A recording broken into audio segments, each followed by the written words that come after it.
Hey everyone, Mr. Devil here, Kenny Danico, 3-time Stanley Cup champion of the New Jersey Devils, and you're listening to the Uncle Puckers New Jersey Devils podcast with Chris, Dan, Bobby, and Tony, the Uncle Puckers. Let's go Devils!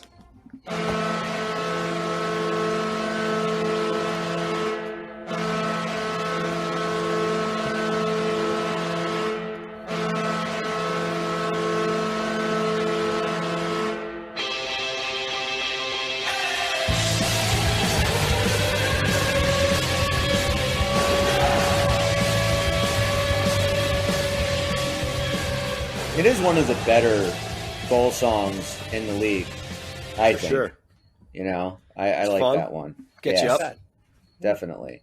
So, what's up, you sexy sons of bitches? How's everybody doing? Oh, look, he included you in that just for fun.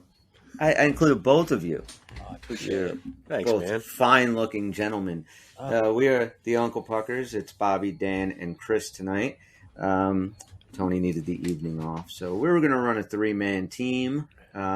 Actually, this is how much we love our listeners, right? Mm-hmm. In the middle of Thursday night football, we pause the game and we come on to do a podcast and then go back and stay up even later to watch the football game. That's so right.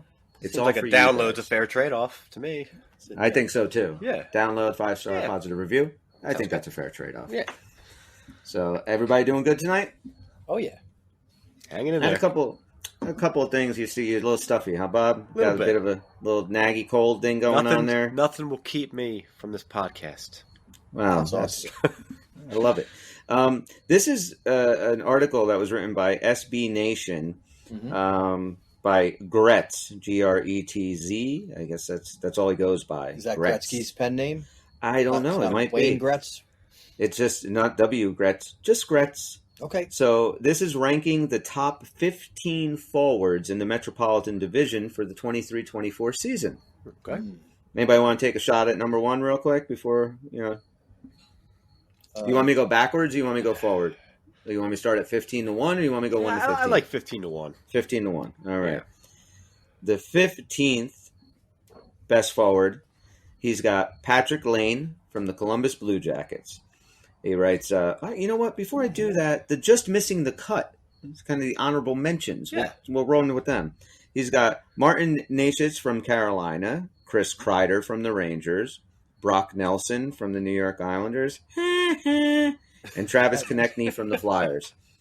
All right. So those are the honorable mentions. Number 15, like I said, was Patrick Lane from the Columbus Blue Jackets. He writes, Lane has missed a lot of games of the past few years, and he is not great away from the puck, but few players in the NHL can shoot the puck or score goals like him when he is fully healthy and really going well. The Blue Jackets could use some excitement in their lineup, and with him and Goudreau, they certainly have the potential for a couple of legitimate top-line offensive players. I haven't seen too much Patrick Lane to really have a. How about you guys? I have no opinion on it, to be honest. His pronunciation always got to me, too. Isn't it more like Line that he wants to go by, or is that just my imagination? No, yeah, I think it is Patrick Line. Yeah. Line or something like that. Yeah, whatever. But I've never seen, very much of him. Just some highlights here and there, catch him on ESPN. I don't see too much. Number 14 is one of the first of a couple of our New Jersey Devils. Okay. It's Jesper Bratt coming in at number 14.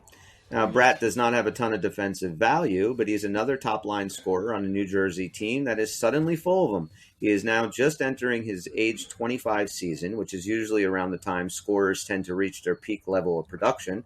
He had already been a 73-point player the past 2 seasons, and given the talent New Jersey has around him, I could see him topping the 80 or 85-point mark this season.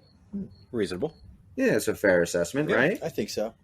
Yeah, and he the thing is, like we talked about a million times with Brad, he's just got to keep it consistent. Like, if he can, that's it.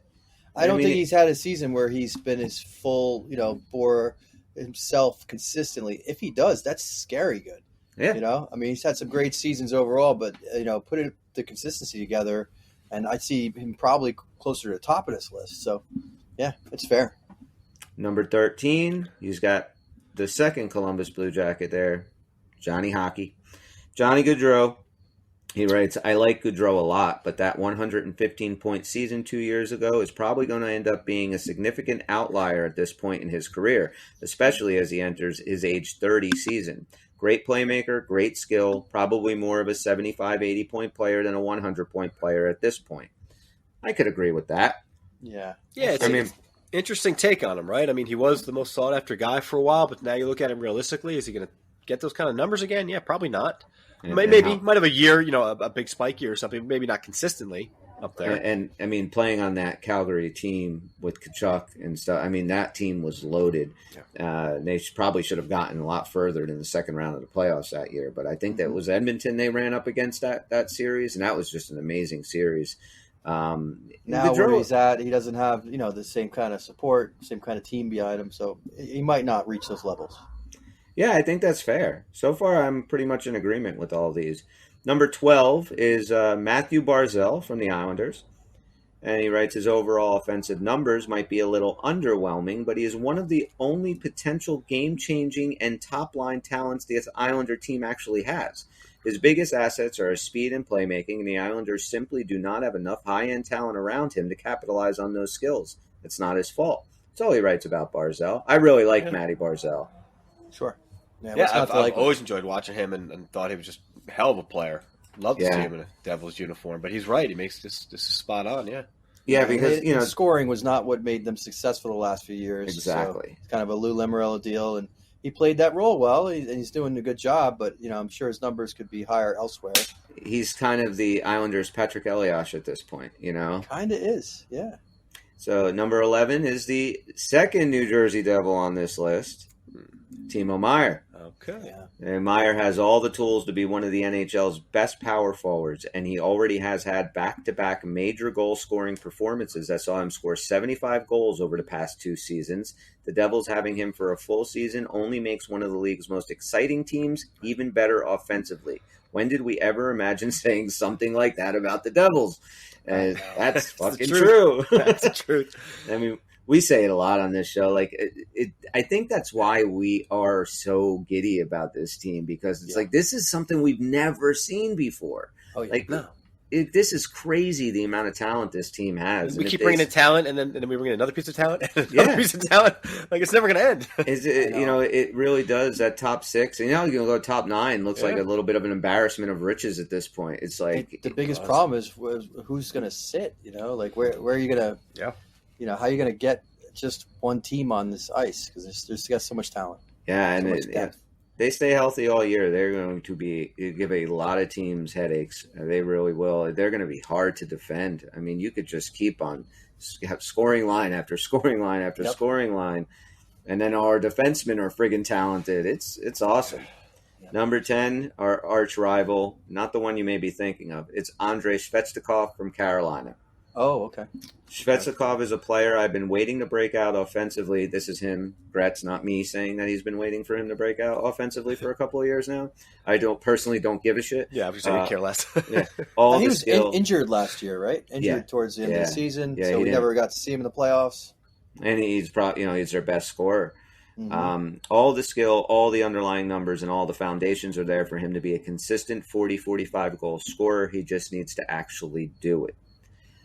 My thing with Svechnikov is, he can probably put up 40, 45, 50 goals in a year, but does he have the offensive team around him to help him with that? That's the only thing that I think that Carolina is going to be really good. They're an amazing regular season team.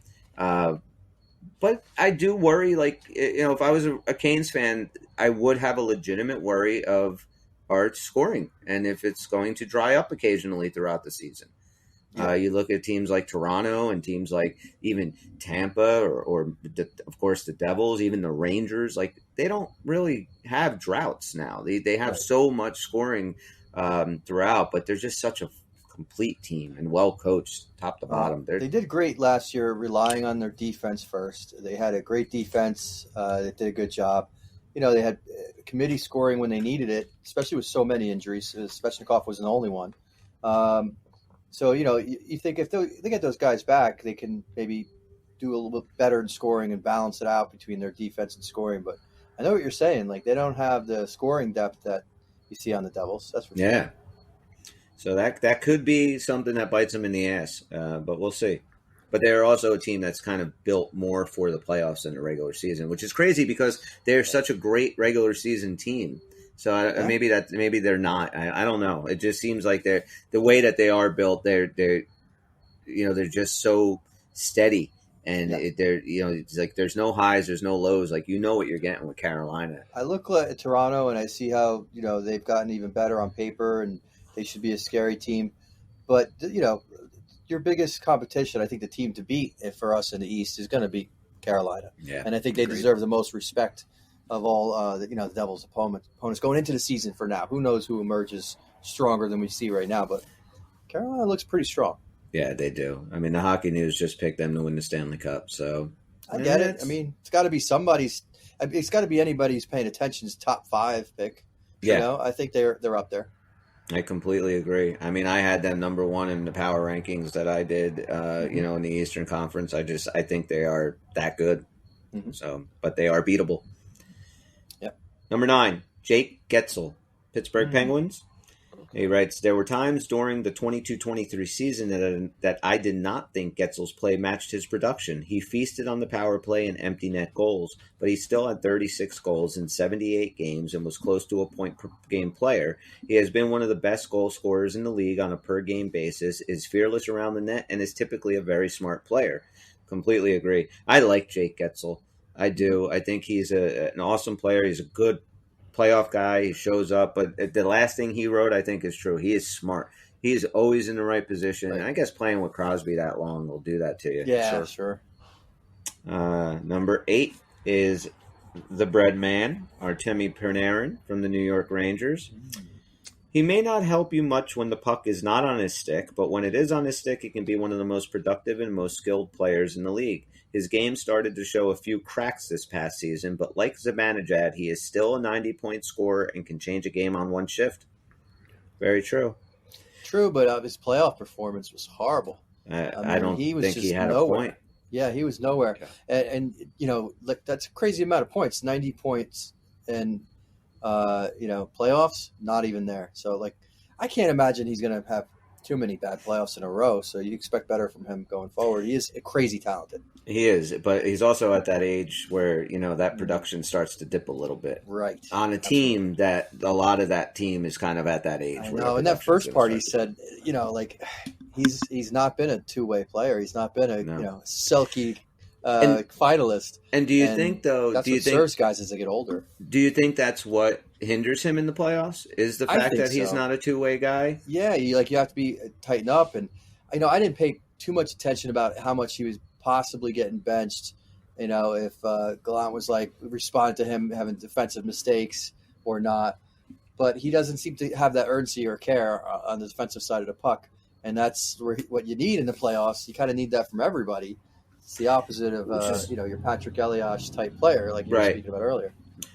Which is kind of crazy, being that being in the league as long as he has, and playing with some really great teams, and playing with Kane out in Chicago and the Rangers, but never picking up that two-way game, or just never having interest in doing it. Like, I know it is the difference between being a good player and being a great player. It is that.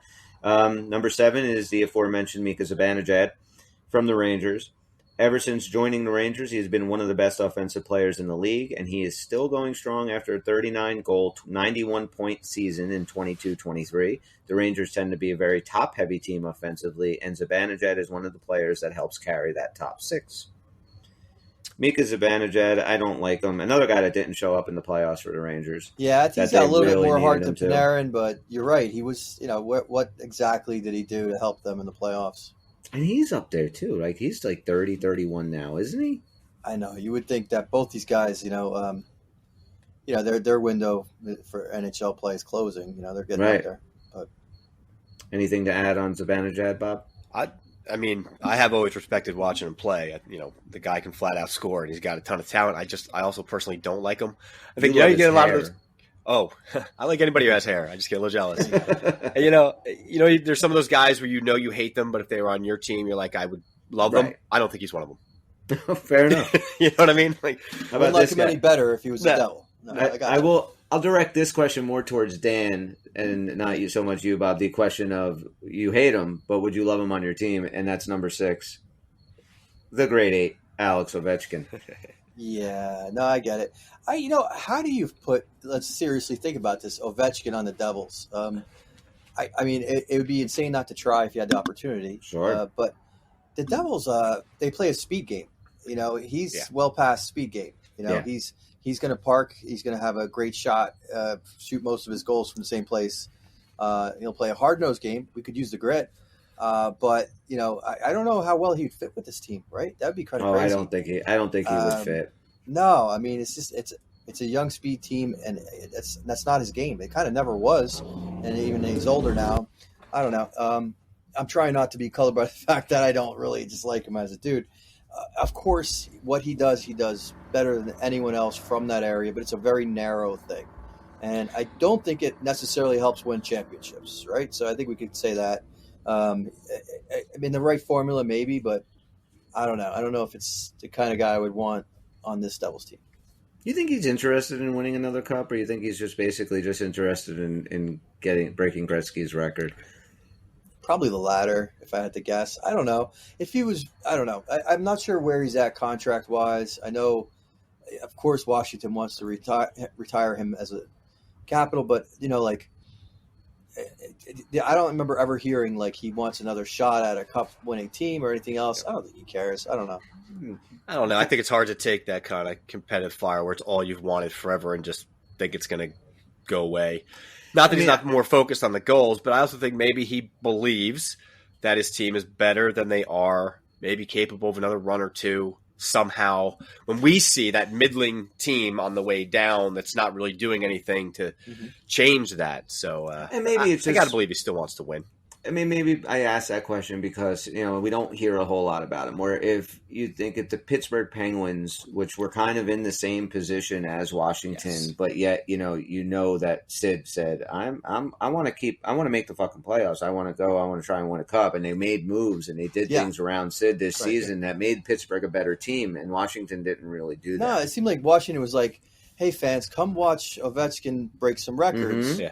And Pittsburgh's like, we're taking a shot at another cup. We got Crosby, and he wants to win a cup. Yeah, you kind of say that about Pittsburgh, right? You got Crosby and Malkin. The window's still there, but you're not really hearing that same sentiment with Ovechkin. Yeah. The other thing I got to tell you, I'm not. I don't have a problem with this yet. I'm starting to question the position of some of these players now. For example, Ovechkin. I mean, having him at 6th for what he is now and what he was last year. I know he's a scoring machine on the off wing. I told you I like him, but we'll see where it goes. It's starting to kind of be like, I might move a couple guys around here. I agree. Yeah. As now we're in the top 5, and Bobby, you just mentioned number 5, and that's Evgeny Malkin. He showed during the 22-23 season that he can still be a dominant offensive player. I do not expect him to play in all 82 games, again, mostly because he has rarely ever done so in his NHL career, but I do expect him to continue to be a game-changing offensive player. Look, I like Evgeny Malkin. He's a hell of a player, but again, number 5, I kind of with you on that. Wrong side of the 30 thing, and I'm thinking. No, I know there's a couple guys that have to show up on this list, so obviously they're going to be in the top 4. And I just having a hard time putting this guy next to some of those guys. Okay, like maybe who the next guy is. Maybe a few years ago. Maybe a few years ago. It's kind of it's kind of getting there. Yeah. This list, I would say, why did I just lose his freaking name? From Toronto? Somebody help me here with my hay fever. Austin Matthews. I would think he's going to show up 4th on this. Nope. Number 4 is the 3rd New Jersey Devil, and that is El Capitan, Jack Hughes. Nico Nico Hischier. Yes. All right. I do not think this is too high for him. He has always had the all-around game and defensive presence to make him a true number 1 center, and this past season the offense arrived for him to make him the total package. Nico Hischier at number 4. Sorry, I for a second there I thought we were doing NHL wide. I forgot we were not. Yeah, just because I had some guys in my head. I'm like, where are these players? Okay, right. I can't believe that. Yeah, McDavid's not there. Number 4 is Nico. Do you think that's a little too high for Nico at number 4? Depends on your perspective here, because if you're talking about a great player, all-around player, then perhaps not. But the way they've designed the rest of this list, it does kind of seem a little out of place. A little bit. I know he can score 30 goals, and I just... There's somebody else maybe not. He's great, so who knows? Who else did they put there that was like a defensive kind of forward? Was there somebody further down the list? Let's see, a defensive forward that we had on here. Good two-way player. Jake Getzel. Getzel. Yes. I think it kind of in that vein. I can see it. Matty Barzell, another one. Yep. So I don't think it's crazy high, but I'll be honest, I wasn't expecting it quite there. Right. I could have seen him lower, and it would have been like, that's okay. That seems right. Happy to see it. Would have thought somewhere in the top 15, but when you got to this level, I thought maybe they weren't going to consider him. Just because you're looking at some of the other Devils already on the list too, and thinking forward, thinking scoring. Well, there's that, but also we already mentioned Timo Meier and this. Right. So he's definitely important. But I'm surprised. There was 2 Rangers, right? There was Zibanejad and Panarin. There was 2 or 1. What do we have? Well, let's go through the list first. This will be our second Carolina Hurricane at number 3 at Sebastian Aho. So they say, I love everything about Aho's game and the way he plays. The only thing he does not have is a truly dominant season offensively on the stat sheet. I wonder how much of that is a result of the way Carolina players and if his goal and total points would increase in a different system. Even if they didn't, he is still a sensational all-around player. He's the engine that drives one of the NHL's best teams. Number 3, Sebastian. I'm getting nervous here. You're getting nervous? Well, there's at least one name in my head is going to be omitted because there's only 2 more spots. Oh, okay. Okay, so I'm guessing, if I can guess, that you're... I'm going to stick with Matthews being on the list. All right. I got to believe Jack Hughes is 1 or 2, so I'm kind of curious about a kid named Crosby. Well, number 2 is the 4th New Jersey Devil on this list, and that's Jack. Okay, right. Hughes has arrived and become the franchise-changing player the Devils hoped he would be when they picked him number 1 overall a few years ago. The only thing that has held him back the past couple of years is avoiding the one big injury that knocks him out of the lineup for extended periods of time. But when he is on the ice, few players are more electrifying than him. So Jack is number 2, which means one of your extended period of time. Like not last 3 year, or 4 games last year. I mean, it wasn't. Yeah, it was 4 games. Yeah, last it was year. only a couple of games. And it really, you go back the year before though, he did have that obvious month or. Oh, wow, this was the yeah. Metropolitan Division. That's why Austin Matthews isn't on this list. Now we see. got it. First, I thought it was NHL. Then I thought, it was just the Metropolitan. No, it's just a Metropolitan. So number 1, took the night off. number 1, we all know who number 1 is. It's Sid. Can't call him a kid anymore. Sid, the old man. Is number 1. He might be getting into his mid to late 30s. He might be nearing the end of his career, but he is still one of the absolute best players in hockey. Over the past 3 years, he has averaged 1.16 points per game between his age 33 and 35 seasons. Just for some perspective on that number, in the history of the league, only 5 players have averaged more points per game during the same age range. Wayne Gretzky, Marcel Dion, Daniel Alfredson, Mark Messier, and Jaromir Jagr. The offense is still there at an elite level. He still plays a great two-way game, and he still makes every player around him better. Still one of the best in the game. Oh, yeah. And he'll play a gritty, hard-nosed game. He'll be that, shit stirrer when he needs to. He'll do something to get under the other team's skin. Usually guys with that much talent, they're kind of looking to do their thing like almost invisibly. They don't want to draw attention to the other team and rub shit in. But that's what I like about Crosby. I give him a lot of credit for that. He will he'll be a Claude Lemieux while he's also scoring more than even Lemieux ever did. Yeah, he is such a good player, man. Yeah, I mean, it just you see Ovechkin fall off that cliff, and you don't see it with Crosby. Like he's still playing amazing. Yeah, he's got a much slower decline. Yes. Yeah. He has so many ways he can hurt you. And so there were 3 Penguins on the list, right? There was Getzel and Malkin and Crosby. There were 2 Rangers. There were 2 Hurricanes, 4 Devils, 1 Capital, 1 Blue Jacket, and 1 Islander. And I think that made up the list. I mean, that's impressive that we have 4 of the 15 in the Metro. And if you did the top 15 in the East, I think we probably have 3. And the scary part is this might also be the 4 youngest on the list, which is insane. That's true. I think they are. Keep those 4 together and they all reach their potential. That's like insanity. I mean, Aho's kind of young. I think he's like 25, 26, right? He might be, about as young as the rest of them. But we had some other guys who've been around for a while on that list. Yeah. Of course, Crosby and Malkin and Getzel, and they've been around for a long time. Yeah, Panarin, even the Rangers. Yeah, both of the Rangers there. I think you're right. There are some, definitely as far as a average age of the players. I mean, ours were definitely the youngest. Right. So you look at this as predictive. Who's on the way up? Who's on the way down? There's always blips here and there, but let's face it, it always arcs with age, right? Doesn't it? You're on your way up towards 30, and after that, you're usually on your way down a little bit. It's very possible this same author 2 years from now has a 1-2 punch of the Devils on top. That's not unthinkable. Now, who would be the second one? Would it be Hischier or Meyer or Bratt? I mean, maybe you could see 3 or 4. That is what's. Listen, the way Hischier's constantly projecting upwards too. I think there's still a lot more that he can do. So I wouldn't be surprised if that's your 1-2. But like I said, Bratt I think will always be good and he'll score a lot of points. But Meyer's the X factor for me. I really want to see what that kind of power forward can do in this lineup. And Hischier's on the list because it's two-way play too. So like if two-way play continues and he emerges like a really great captain, let's say Devils have a long playoff run, and his captaincy is kind of cemented as like, wow, what a great captain. Because let's face it, when you have a long playoff run, you have a good captain. It seems like always go hand in hand. So if he emerges that way, I mean, kind of crazy to think that Hischier's going to stay on top of those other 2 guys, but it's possible, right? Depends how this works out. Now, Hischier's a great player, and we all like him a lot.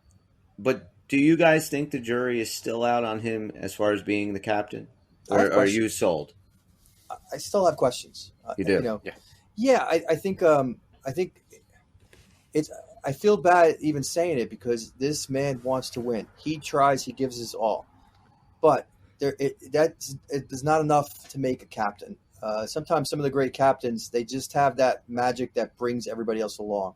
Now, Hischier has not done a bad job that way, but at certain times when you're looking for that stand-up moment to drag the team along, the Devils haven't had that too much experience with that. That run last year was just like go, go, go, go, go. But there were a few times where I was a little worried that maybe he didn't have that command presence in front of his team, and I think that as he develops, it could very well materialize in front of all the fans. Like, wow, this guy he is ready. It is now. I'm not saying he's bad captain, but I don't think he's emerged to his full form as the best captain he could be. I think Dan kind of nailed it, right? But when you think of him too, he also made a lot of strides in that area last year. When you look at the team that was put around him and what they were capable of doing, it's no surprise that what Hischier wound up doing with his own, offensive output too. But more importantly, when you think back to some of those end of game comebacks, he's one of the first guys I think of. I feel like he was involved in almost every one of those goals that was like a last second goal or a tying goal or winning goal. So he has shown up in that regard. And I'm just with you, Dan. Like, I still think of Scott Stevens and like that kind of whatever that is, that force that he brings that very few can bring. Tough and I just standard to live up to. Yeah, it's different when you're that kind of a player. But I think he's got the room. I think all his teammates absolutely love him, and he's a fantastic player. But yeah, it is a little different for sure. I've always had a wondering, like a little bit of iffiness with European captains in general, and there have been some great ones, but I always feel like most of the great captains were North Americans, primarily Canadian. But you know what I'm saying? I don't know why that is. Maybe culture, might be just my perception. And then on top of that, he's not even a typical European. He's Swiss, which is. We haven't even had too many Swiss players in the league. Amazingly, we had 4 last year, but we're going to have 3 now because we don't have Siegenthaler anymore. No, we have Siegenthaler. We have Siegenthaler, so we still have 4. We got all 4 Swissmen. The only thing about Hischier's game that I think needs to, or at least, I don't know, so it's game, but it needs to get him to the next level is that, I don't want to say physicality, but when you watch your guy we go back to that Florida game where Keith Kachuk ass raped him at the end of the game in the middle of the rink, like that, it can't happen. Not to your captain. You have to stand up for him, and he's got to stand up for himself instead of crawling in a fetal position and waiting for a ref to come by. that Didn't really look very captain-like. No, that bothered me. That really, and it still bothers me. And I got to see him, take that taste out of my mouth and do something when that situation arises again. He has got to act differently. Yeah, those demons must be exercised. Yes. He does show pain a different way than some other players. He's hurt on the bench. He always looks like he's hurt. You think you need to give him a hug. Other guys that are hurt on the bench, don't think they're going to come out there and kill somebody on the next shift. So it's just a different kind of look. Yeah, I know. I look at him. I always partially just stop doing that. You always want to. You ever see your kid do something where you're like, you're kind of half embarrassing right now. You're thinking that, but then on the other hand, I'm trying to make excuses for him. Like, he's out there skating his ass off harder than anybody else on that ice. But no wonder he's huffing and puffing there on the bench. But sometimes he looks like he's been shot. Yeah. It's like, is he okay? Sometimes he looks like in the building? There are times that I honestly am watching a game and I think he's about to start crying. He has that look on his face that he's just going to start crying. And I'm like, can somebody please get this baby off the ice before he gets hurt? But I love Nico. It just doesn't scream captain yet. No, maybe that's what it is. I hope so. Because there's another guy. It's a new captain generation is much more expressive of their feelings. I guess maybe that's it. But there's a guy that wears 86 that right now is he's that emotional leader. And do you think there's a question that if Jack was the ages were reversed, that Jack would be the captain? Like if Nico wasn't already the captain, do you think there's a world in which Jack wouldn't get the captaincy? I think 100%. If Nico's not the captain, Jack has that already. Yeah. Or especially after that year. But you're not. There's no reason to strip it from Hischier. Do you guys ever consider? No. Yeah. Do you ever consider at what point would you say maybe it's better for the team? You'd have to have a bad run, right? Obviously. Would you at a bad run consider?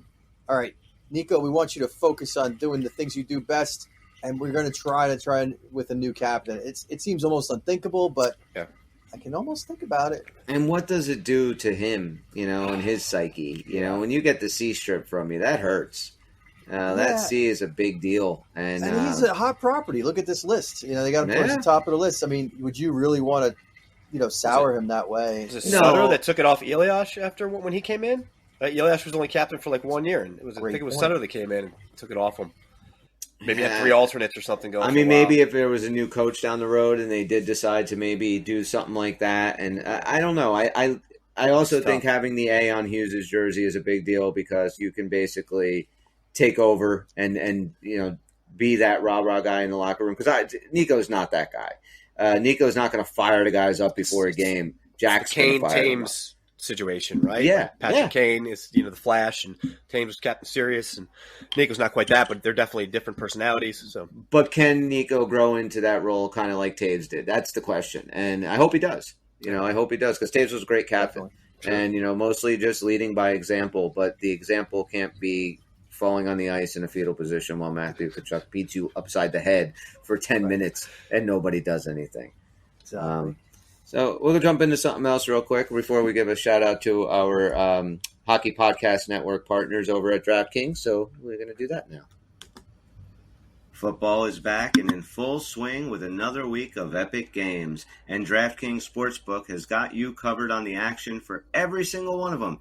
DraftKings Sportsbook, the official sports betting partner of the NFL. And new customers can bet $5 in football and get $200 instantly in bonus bets. Nobody's missing out on the action this season. All DraftKings customers can take advantage of not 1, but 2 new offers every game day this September.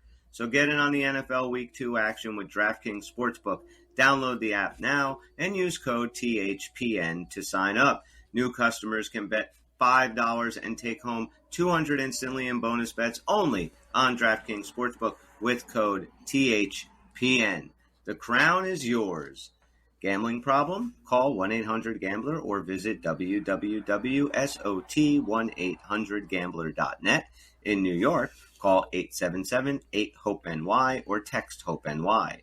In Connecticut, help is available for problem gambling. Call 888-789-7777 or visit ccpg.org. Please play responsibly. On behalf of Boot Hill Casino and Resort in Kansas, 21 plus, age varies by jurisdiction and void in Ontario. See sportsbook.draftkings.com/football terms for eligibility, terms, and responsible gaming resources. Bonus bets expire 7 days after issuance. Eligibility and deposit restrictions apply. So remember, that's DraftKings Sportsbook app, code THPN. I had a gambling. This is Stanley Cup champion Jim Dowd, and you're listening to Uncle Pucker's New Jersey Devil podcast. It's when you shut the fuck up, Bobby, until it's done. Dude, that's new. This is only the second day for that, right? I got used to that. Well, you just I don't walk know if all you over guys did Jim it Dowd. the other night. Yeah, Telling you, man, I should have took the night I saw off. one. There's something else. I Was was you going to listening. tell us about your gambling problem, Bob? Bob, if you have a gambling problem, We can read all that over to you. you can call 1-800-GAMBLER or visit CCPG. www.sot1800gambler.net in New York. New York. God. Okay, we're gonna just leave it there.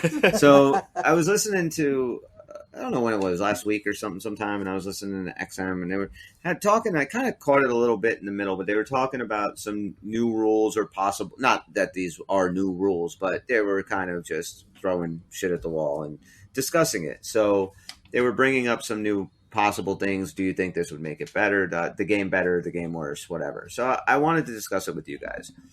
So one of them was, tell me what you guys think. That if a goal goes off of a player anywhere, no more of this kicking motion, nothing. If it goes off your skate, even if you go and kick it in, a goal's a goal. If it goes behind the goalie, it's a goal. This whole stopping the play, reviewing it, going back and somebody, no, it was a distinct kicking motion and all this other stuff. No, if a player is good enough to put the puck in off any part of his body, it should count. What do you guys think of that? You're starting off with a doozy, huh? Oh, no, there's one that's a big doozy, but we'll go with that one. Gee, Dan. You said a couple things there. Number one, you mentioned reviews, and I hate reviews. So if you want to get rid of reviews, I'm with you. Well, go to the kicking motion, Okay, whole rule, right? And what Right. do? They stop. They stop the game. But they don't have go to into stop. the 10. They can look. Here's the way I feel with it.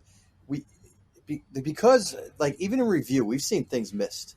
If review bumps up the missed call list, percentage from 25% down to 15%, does it make a difference in my life? Definitely not worth stopping the game over and over again. I say screw it. I don't like the reviews. I never liked the reviews. Some of the things are more ridiculous than others, obviously, like offsides. Right. But kicking motion. I don't want it to be part of the game that the player sees the puck there. Instead of using their stick, they literally kick it in. But, deflections because you turned your ankle, legal. I'm fine with that. That's a skill play. Kicking it in, let's face it, looks goofy as fuck. It doesn't look like you're a hockey player. It looks like you're trying to be a soccer player. Deflecting it in off your skate while you turn it, that looks pretty skilled to me.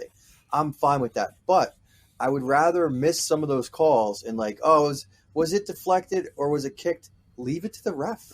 And if the ref blows it, I'm okay with that. I'd rather do that than doing the reviews. So yes and no. Okay. I don't know how to say this. Yeah, it's really tough. I don't think I have an answer for this yet. I think I'm pretty much against just straight up, I'm going to kick it in. I've got the puck in my stick, I'm dangling around, and then kick it in like a little trick play. But if you say that you can't review a distinct kicking motion, then you are essentially opening up the door for that. And then what else can you do? Can you slide in with your hand and just throw it into the net? Well, I think that it comes down to like Dan said. I think that's where it is. If you're skating with it, you pop the puck up, you grab it with your hand, you drop it and punt it, and go kick it like that, like a soccer ball into the net. Of course, that's should not count.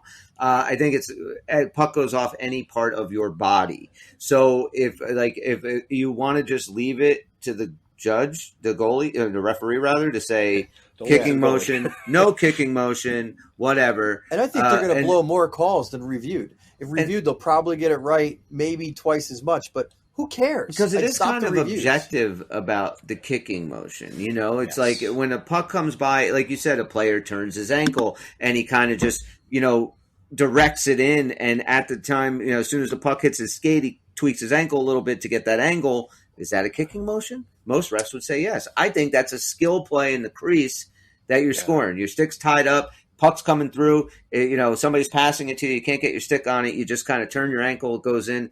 That should be a goal. It's now kicking motion. So I kind of think, I hate reviews. I hate anything that stops the game like you guys. So leave it to a ref. So a little more discretion or a little more leeway on what is the kicking motion, because we have seen some good quality plays overturned that didn't have to be. Yeah. Right. So I'd be on board with that for sure. Okay. And the league says they want more scoring. Leave it to the ref, because when you review it, the best you're going to come up with. It's very rare that they overturn a affirmative goal and pull it back. It's more like the other way around. Yeah. Or the other.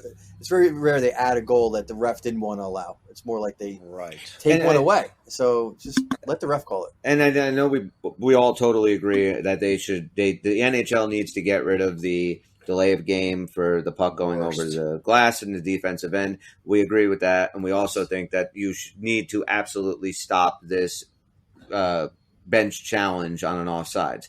Like, the referees have got to be able to make that call. They've done it for 100 years. Yes. Why are we taking that away? Stopping a game. So many beautiful plays are pulled back because of that inch. And then ridiculous. You play like Maybe 4 2 minutes in the offensive exactly. zone, whatever it is, before that goal was scored. And they just wipe it away. Yeah. Oh, no, add 3.5 minutes to the clock. Like, it's crazy. That is the dumbest rule Honestly, ever. that's the worst new rule that they've instituted.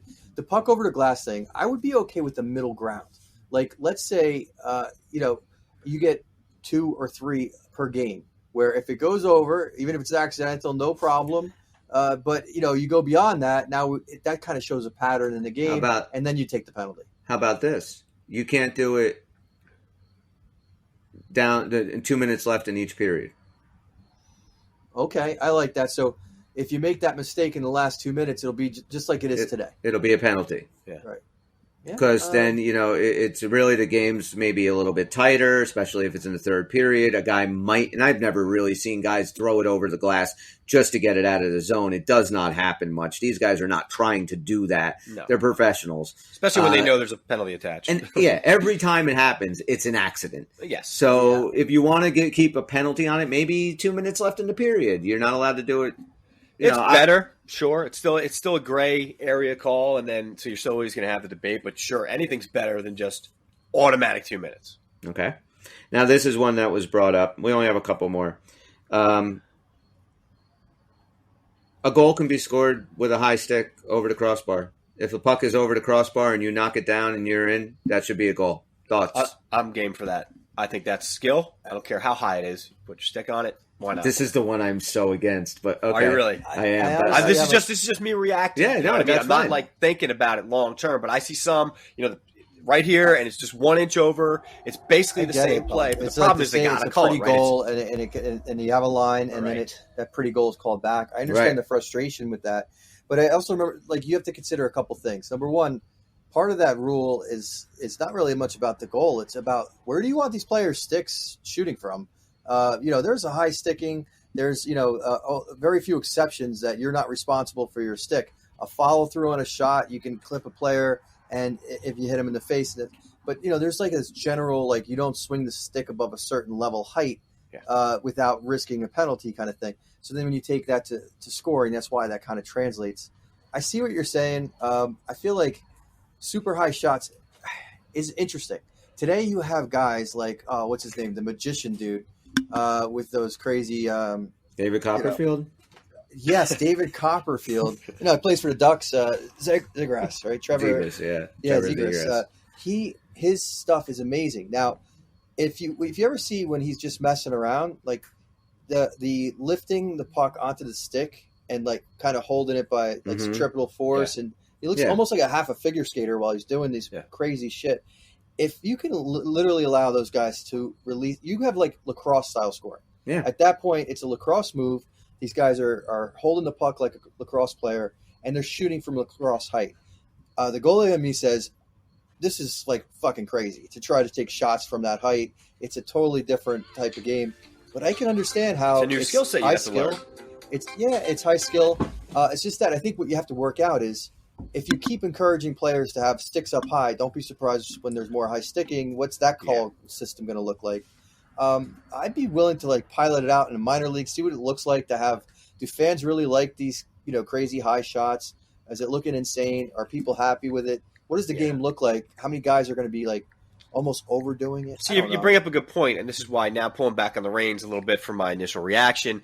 Surely I understand the high sticking aspect of this, but I just sit there and I watch hockey now, and for 20 years I watched hockey and said, there's really no other ways they're going to score. And then all of a sudden, these people are pulling this stuff out, the 360 spins you're talking about, the way that they come between their legs. All of a sudden, there's 2 or 3 new ways to score that I would have never even thought possible, and they're obviously possible. So if you do add some element of a higher stick, how many other new ways are there going to be to score? Yeah. And that is kind of interesting, but I think it would kind of ruin the game. And for me, that's not at all why I'm against it, but I agree with you on all of that. But to me, I see an injury factor here. Like when you have guys whose sticks are up over their shoulders, now if I'm trying to score a goal at that way and you're trying to defend me, now we have 2 sticks that are face level and there's going to be high sticking Not to mention the point shots are going to be up high. Yeah. More guys are going to catch pucks in the face. It's time for full cages. Let's go. Lacrosse-style goals. Full cages. Okay, so we're up. We think Bobby's up in the air. He's kind of on the fence on that one. Dan and I are not for I'm willing for some more research. Try something in a minor league. Maybe not even the AHL. Take it to the ECHL. Right. Something. I know. Honestly, I think in the long run, I would wind up hating it. I don't think some things need to be changed. I don't want to pilot that in the NHL. Yeah. What about this one? Okay. A team has the option to either take a power play or a penalty shot. So you get your penalty called. Now, the average penalty shot is about 30% that you score on a penalty shot, and the average power play is about 20 to 22%. That's middle of the road. And a best power play is close to that 30. Yes, close to that 30.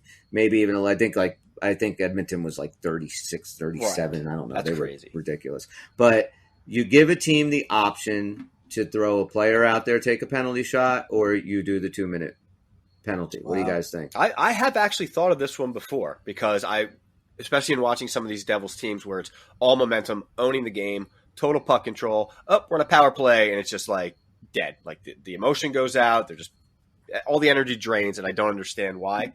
So I've said, why can't we just have the option of doing the penalty shot? It's not a terrible idea. I don't know that it should be put into the game because I kind of like the rules the way they are, but it's not a terrible idea. Okay, what about you feel Dan? Like you can do it, It is interesting. I could see like a team who's struggling power play, but otherwise doing well. Maybe has a couple of guys who do great on the penalty shots. You might want to go that way if you had the option. What does that look like overall? Maybe I don't know. Maybe there's some limitations on it. Only certain kinds of infractions can you do that, but you do get the option on some. I don't know. It's a big change. I mean, power play is a huge part of the game. If a lot of teams went away from it, what would you do? Also, you give up that chance on a 5-on-3. So how many times? I don't know what the percentage is. It's not high, but maybe it's 5-10% that it turns into a 5-on-3, and maybe I would take that 5-on-3 odds better than. And let's say this is Game 7, of a series, Stanley Cup playoffs, and overtime. And a team takes a penalty, and the other team decides, no, we're going to get a penalty shot, and they throw Connor McDavid out there, Leon Draisaitl out there, Austin Matthews out there, Jack Hughes out there, and they win the cup on a penalty shot. Yeah, if you're going into that skills competition mentality, which is one of the reasons we hate the tiebreaker now, right? You're right. That would be a little unfair. Then again, it's kind of unfair to throw McDavid out there anytime.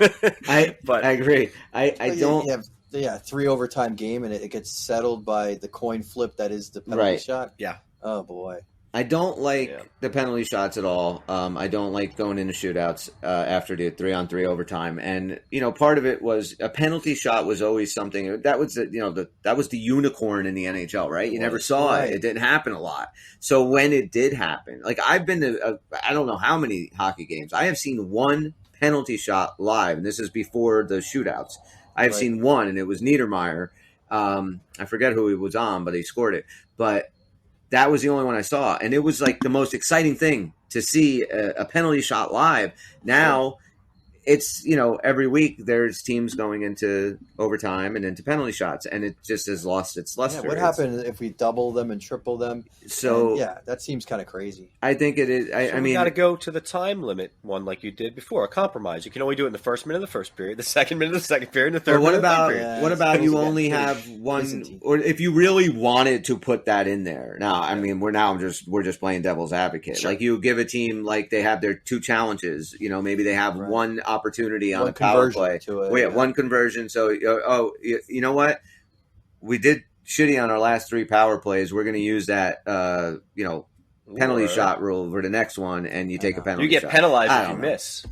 And you missed your penalty shot. Now you're shorthanded. The goalie makes the save, and you're now on a penalty shot.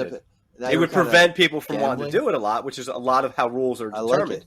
I like it. I like that. That is the over the glass rule. That's literally why it's there, just to prevent you from even thinking about it. I'll tell you one thing I don't like about penalty shots. It's been creeping this way, and there's some guys who are notorious for it.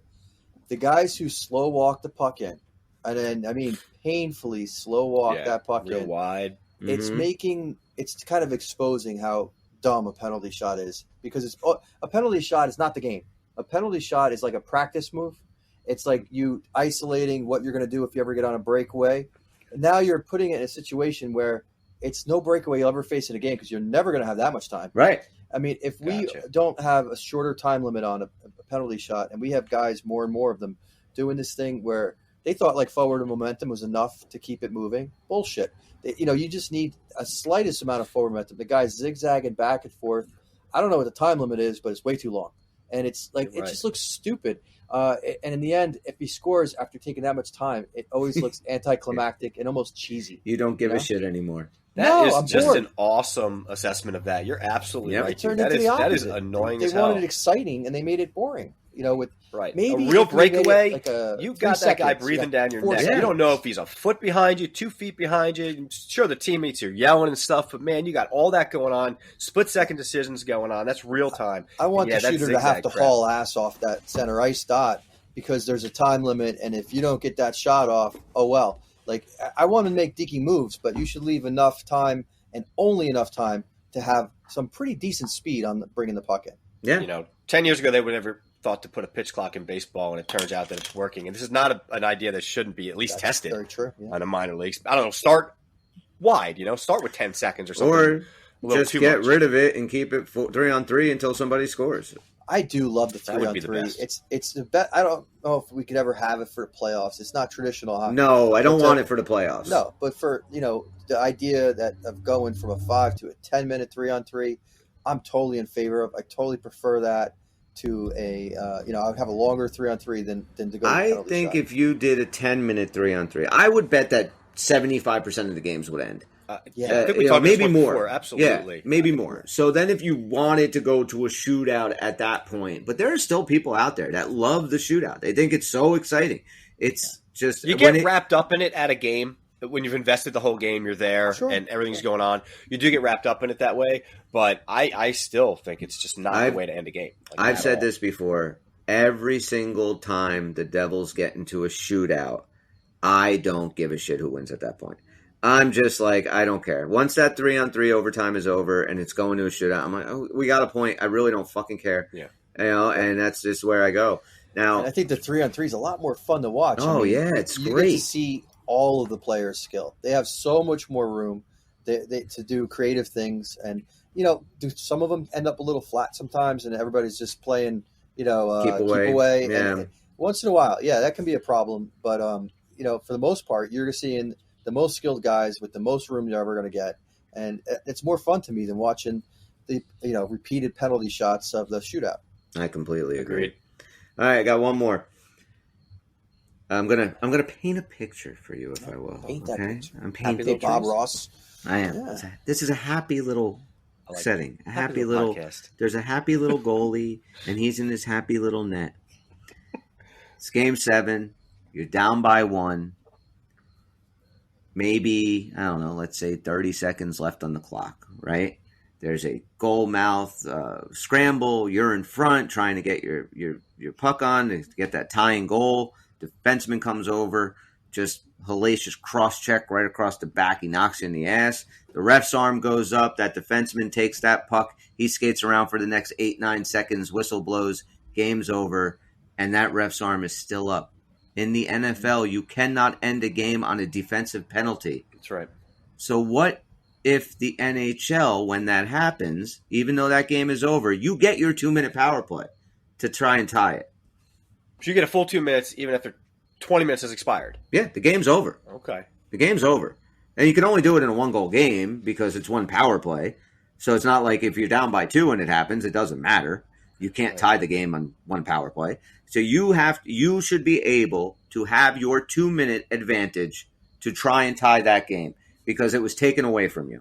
I would maybe be more interested in it if you got whatever seconds were left at the time of the infraction. 8 seconds. No, but left. if there's, I don't know because it just seems really weird to me because it's why though. You earn that penalty. Yeah, because it's but I'm just saying, like I'll just argue the point on it. Like you earn that penalty. Your team should have the opportunity to go on a power play. It's not just because the unlike, time ended and nobody touched the puck in time, or if it happens in the first period, it carries over to the second. So by that logic, you've earned it. You'll get it after. Exactly. Yeah, I guess. So that's in the terrible. third period, why not? And you can't do it like the playoffs. It doesn't matter because, well, in the playoffs it would matter. I mean, because like you said, it would carry over, but it wouldn't carry over, of course, if you were up by 1 and you're down by 1, the game's over. So if it's a playoff game and it's game 7 or any game, now you should have that opportunity to go out there for 2 minutes and try and score a goal. Okay. You make a good argument. Their logic makes a lot of sense, but here's what I'm worried about: the potential for refs to destroy very important games. Okay, well, let me just throw this at you. You're adding 2 minutes to a game. But you just played this game to a win for 20 minutes in that period, 60 minutes on the whole game, and now one bad call, you now have a 62-minute game. Like let's look at it, but let's look at it the other way. I remember in '94 when we lost to the Rangers, and I don't remember what game it was. But there was I remember an interview, and I think it was Stepan Matteau was asked about how they played it at the end or whatever, and he said Mike Keenan said hook, hold, clutch, everybody. They're not going to call shit in the final 2 minutes, and you know what? They didn't. Yeah. They didn't. So they got away with it. You would take that away. Because team would know. Because they didn't call anything anyway. But I'm saying now, if that rule's in there, and the penalties, for the most part, I got to give the NHL referees their due. They don't get it wrong. They get it right a lot more often than they get it wrong. It's hard to do. Very hard sport to call. And People they get don't it right. Appreciate how crazy hard it is to be an NHL ref. And there's not too many penalties that are like bullshit penalties, like in the NFL, where it's like that guy barely fucking moved, and you're calling it offsides or whatever. Yeah. You know what I'm saying? Like this is something that's, or it wasn't a pass interference. It just the guy could have caught that ball, and he's got gets a 30-yard penalty against him. Depending on where the spot is. But I'm just saying, in hockey, it is. The penalties are a little bit more egregious and much more physical sport. When a guy takes a high stick, you know it. You know what I mean? Like if a guy gets boarded or cross-checked, you know right away it's a penalty. What if it's an interference call? Interference calls are probably the most questionable that you can make out of in hockey. It's the level of rule that fluctuates the most over the years. Some years they're really cutting down on it and they're calling and other years they're not. And usually it creeps as the playoffs go on to, refs are letting more of that go, just like back then in '94. And, by the time you get deep in the playoffs, there is a way more clutching and grabbing than like in October. Right. And I mean, there are a lot of nuance on this if a rule like this was to be in place, because there are a lot of things that you would have to really sit down and the NHL would have to hammer out. Like, what if the arm goes up and the offensive players that are supposed to, go on that power play just decide to not touch the puck? And we're just going to let time run out so you can get the full 2 minutes. I was thinking that too. There are a lot of things, but I like and it looks like like when a player doesn't want to touch the ball because they're going to exactly and it looks like, what are these guys doing? Are they just like, I don't know. If it was like, it'd have to be to me like bang bang, like a guy's in there. You see that cross check, the arm goes up, that whistle blows, and the game's over, and you're like, okay, that's not. To me, this falls into one of the rules that just can't really translate across sports. And I'll tell you, one of my biggest problems with football, I got a lot of problems with football, to be honest with you. This isn't one of my biggest ones, but I don't like the fact that it's basically the only sport that you can just kind of run down that clock for the last 2 minutes. You got the lead, you're safe. You take your knee, you wait your 35 seconds, whatever the hell it is. You do it 4 times, and you win. I don't like that part of football. I understand it. I get it, how it fits into what football is.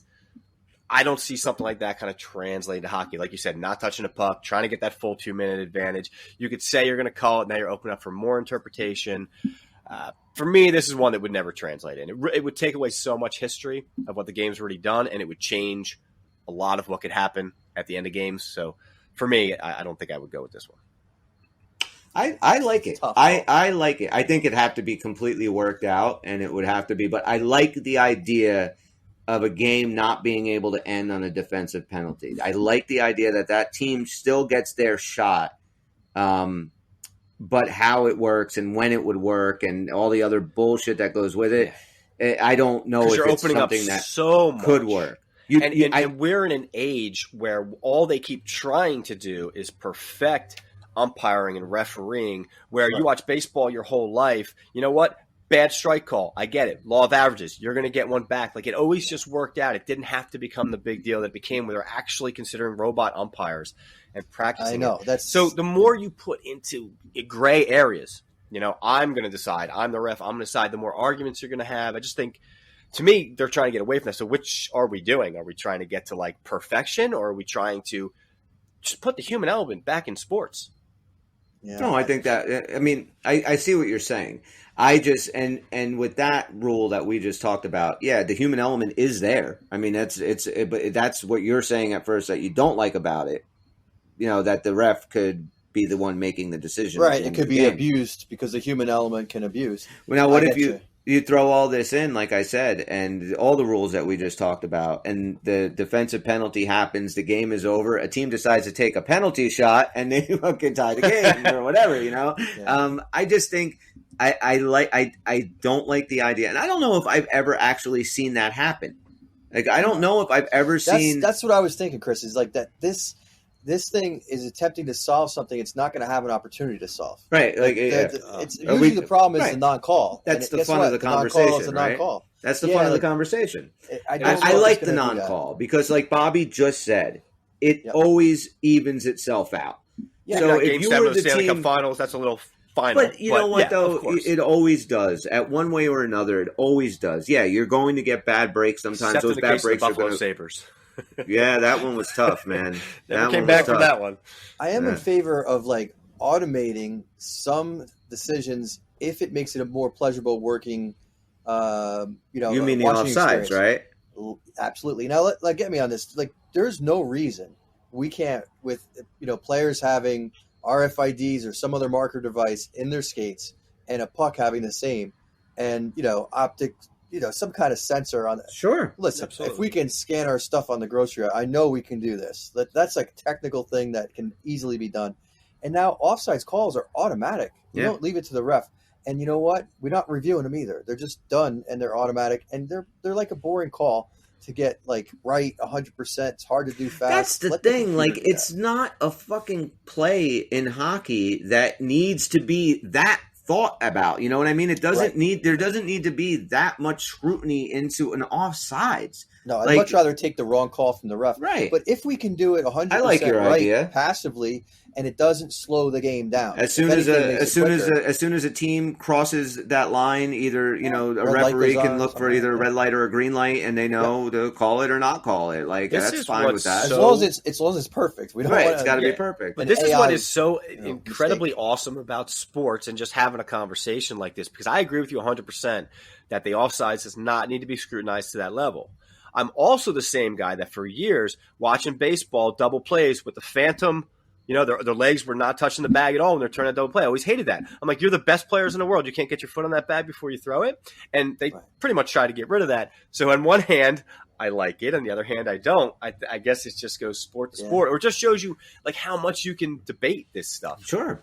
Yeah. And that's what's fun.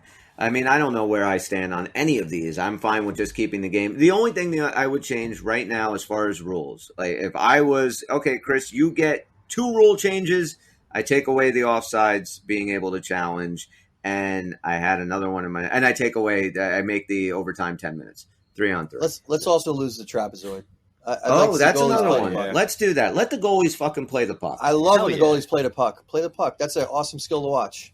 I'm with you on that. There was a goalie that just came out saying that they were talking. Part of that article or whatever I read, they were asking players to other players who what rules you would like to see changed or whatever. And I forget the goalie, but they said the trapezoid. They're like, let me play the damn puck. And I forget who it was, but I got to find that out. I agree with you on that one. Get rid of the trapezoid. It doesn't even make sense. They tried to justify it the way they described the rule, and it's just it's silly. Yeah, just every year taking away a skill for absolutely no reason. Yeah, and the goalies get better and better at playing the puck. We just don't get to see it as much at NHL level. The sticks are lighter. They have better flex in them, just like the players. What was one of the biggest stories last year? Allmark scoring a goal. Yeah. Oh yeah, absolutely. Anytime a goalie does it, we would have a lot more. With the skill of these goalies today, they didn't have that trapezoid blocking them.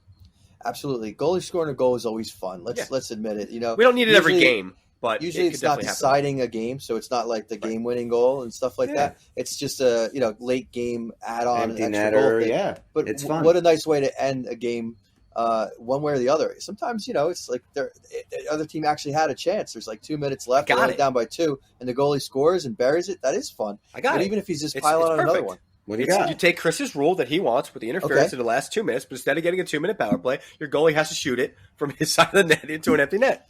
Okay, you remember? We're back to the skills competition. Wasn't it Patrick Waugh that skated out to the neutral zone? And he got blown down for crossing the red line. He's like, that's a rule? I didn't think anybody was crazy enough to try going on the other side of the ice over the red line, and he did. And they're like, no, we got to blow this whistle. And honestly, that's the first time I learned the goalie couldn't do that. But who else tried it? No one else tried it. No. I have to admit, sometimes the rules that they do make changes for are beneficial. You guys remember two-line passes, right?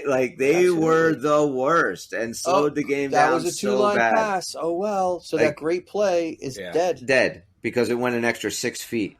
Come on, man. So, all right. I think we kind of fixed the NHL tonight. I hope they were listening. I really want to watch a game now. I'm going to go now and see if my Vikings are able to hold on to the 4-point lead that they had when I left. So, guys, wherever you are listening to us, please, positive review, 5 stars, download,